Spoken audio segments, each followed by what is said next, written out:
Bubot! Apo, bumangon ka na at baka naiwan ka ng school bus. Lola naman, Inaantok pa ako. Hay bata ka. Napuyat ka na naman siguro sa panood ng TV? Saad ni Lola Telma. Mahigit 7 taon na. Ang lumipas mula nang isilang ni Cassie si Bubot. Ang lola niya ang nag-alaga sa kanya. At ito na din ang tumayong ina niya at ang lolo Ben niya ang naging ama niya. Bagamat sinusuportahan naman ni Cassie ang financial na pangangailangan ni Bubot, hindi pa din niya lubos na matanggap na anak niya ito kay Bogs, ang taong kinamumuhian niya. Madalas din kasi magtalo or mag-away si Cassie at Jerome. At ang madalas na dahilan ay ang nangyari kay Cassie. Palaging sinisisi ni Cassie si Jerome. Kung hindi ka umalis, hindi mo ako iniwan. Sana hindi nangyari ito. Yun ang madalas sa sumbat nito. Tanggap naman ni Jerome ang pagkakamali niya. Maging siya man ay sinisisi din ang sarili niya. Pero dahil na din sa madalas buksan ni Cassie ang tungkol doon sa tuwing sila ay nagtatalo, nagagawa na ding ibalik ni Jerome ang sisi kay Cassie. Kung pumayag kang mag-anak tayo o magbuntis ka, hindi ako aalis. Kung hindi mo inuna ang pangarap mo, baka may anak na tayo. Yung tunay na anak ko. Sagutan ng dalawa hanggang sa nagdesisyon na nga si Telma at Ben na kunin na muna si Bubot. At mula nga noon ay sila na ang tumayong mga magulang nito. Maging pangalan ni Bubot na Cassandra ay si Lola Telma din ang nagbigay.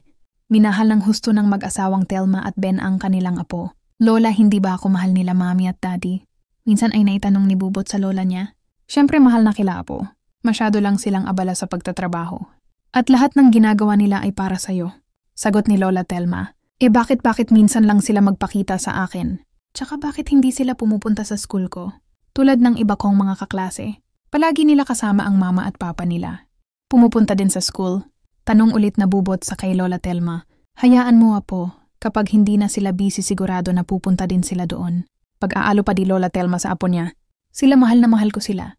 Ang sabi ni Bubot na nakapagpatulo ng luha ng lola niya, niyakap niya ang apo habang tumutulo ang luha. Darating din ang araw Bubot ay malalaman mo din ang totoo. At alam kong maintindihan mo ang mami at daddy mo. Bulong sa isip ni Lola Telma habang yakap si Bubot. Sa kabila ng pangungulila sa pagmamahal ng isang ina, ay sinigurado naman ng mga lolo at lola niya na lalaking mabuting bata si Bubot. At iyon naman ang nangyari. Mabait at masipag na bata si Bubot. Samantala sa loob ng piitan ay pinagdudusahan ni Bogs ang nagawa niyang kasalanan. Ilang taon na din ang lumipas. Pilit siyang napapakabuti sa loob. Umaasa na isang araw ay makakalaya pa din at makakapagbagong buhay. Mabilis pang lumipas ang taon. 10 taon na si Bubot pero malamig pa din sa kanya ang ina. Maging si Jerome ay hindi pa din tanggap at maituring na anak si Bubot. Hindi niya to anak kaya walang dahilan para ituring niya itong anak. Ngunit may pangyayari na muling babago sa buhay nila. Araw ng linggo noon at nakagawian na ni Telma na ipasyal ang si Bubot. Ikain sa labas at ibili ng damit. Pero nung araw na iyon ay iba ang hiniling ni Bubot. Gusto ko po sanang sorpresahin sila mami at daddy. Ha? Paano mo naman yung gagawin? Bilhan po natin sila ng regalo tsaka bulaklak. Hiling nito sa Lola Telma niya. Batid man ni Telma na hindi magugustuhan. Nang mag-asawa ang ganon, ay pinagbugyan pa din niya ang apo.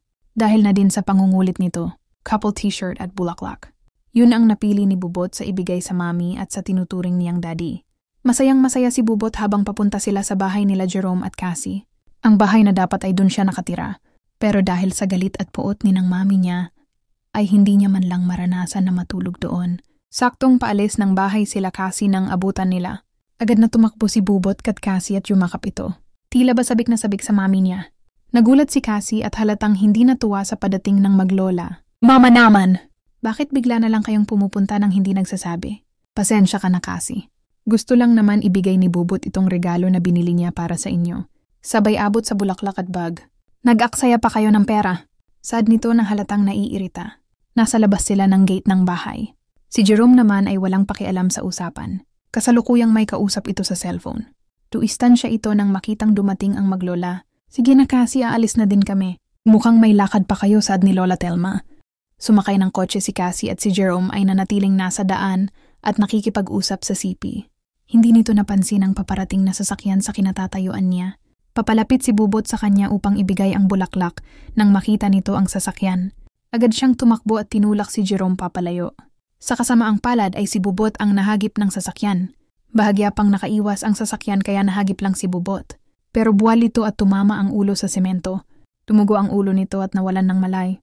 Kitang-kita ni kasi ang pangyayari. Agad siyang bumaba sa kotse at tinungo ang anak. Parehas sila ng mama niya na patakbong lumapit kay Bubot.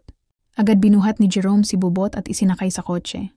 Mabilis nila itong nadala sa malapit na ospital. Sobra ang pag-aalala ni Lola Telma. Si Cassie naman ay shock pa ng mga oras na iyon. Kitang-kita niya ang pangyayari. Kung paano iniligtas ng anak ang asawa upang mabangga at kung paano nahagip ng sasakyan ang anak. Maging ang pagtama ng ulo sa semento ay nasaksihan niya. Dinala siya ng kanyang mga paa sa chapel ng hospital. Umiyak siya at inalala ang mga ginawa niyang pambabaliwala sa anak. Ang galit na pinaramdam niya dito sa mahabang panahon. Ang laki na pala ng pagkukulang niya kay Bubot. Nagdasal siya para sa kaligtasan ng anak. Lord, please iligtas po ninyo ang anak ko. Nais kong bumawi sa kanya.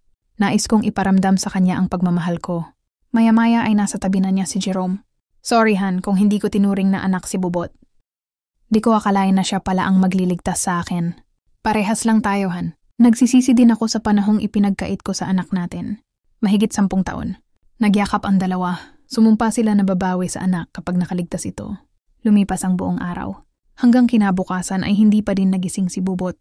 Okay naman ang heartbeat ng bata ayon sa doktor. Kailangan lang po natin antayin na magising siya. Nai-fracture din ang binti niya at kailangan sementohin. Huwag po kayong mag-alala. Okay po ang bata. Dagdag pa nito. Kahit paano ay nabawasan ang pag-aalala ng mag-asawa. Pangatlong araw nila sa ospital nang magising si Bubot. Labis-labis ang pasasalamat ni Cassie at ni Lola Telma dahil ligtas ang bata. Mommy, yun ang unang salita sa nabigkas ni Bubot. Nasa tabi niya kasi si Cassie. Nung magising siya, patawarin mo ako anak.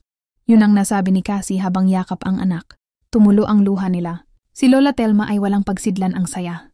Dahil sa unang pagkakataon, ay nakita niyang yakap ni Cassie si Bubot. Yun ang naging simula ng maganda nilang samahan. Binawi ng mag-asawa ang mga panahong hindi nila maibigay noon sa anak. Sa bahay na nila tumira si Bubot. Hindi naman tumutol si Lola Telma at masaya siya para sa apo.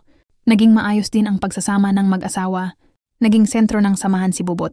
At kung paano maipapadama dito ang pagmamahal nila. Labis-labis naman ang saya na nadarama ni Bubot. Mommy, Daddy, salamat po sa mga pinamili ninyo para sa akin ha. Saad ni Bubot habang binubuksan ang mga damit, sapatos at mga laruan na binili ng mag-asawa. Naku anak, kulang pa yan sa dami ng pagkukulang namin sa'yo. Sagot ni Cassie. Okay na ang lahat. Masaya at buo ang kanilang pamilya. Natanggap na ni Cassie ang anak at tinuring ni Jerome na tunay na anak si Bubot. Ngunit isang pagsubok ulit ang dumating sa buhay nila. Isang araw nagising ang mag-asawa sa daing ni Bubot. Mommy, Daddy, sobrang sakit ng ulo ko. Mayak-iyak ito sa sakit ng ulo. Tinawagan ni Cassie ang doktor.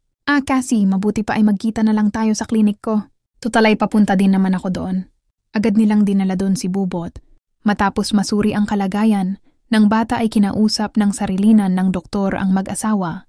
Maaring sa susunod na araw, linggo o buwan ay makaranas. Nang panlalabo ng mata si Bubot, saad ni Doc.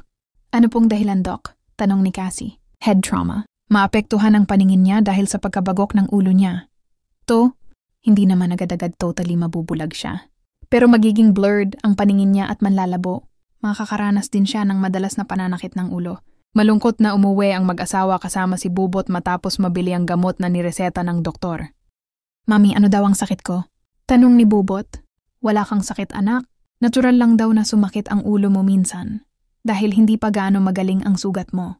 Lumipas pa ang ilang buwan at naging madalas pa nga ang pagsakit ng ulo ni Bubot. Naging blurred na din ang kanyang paningin.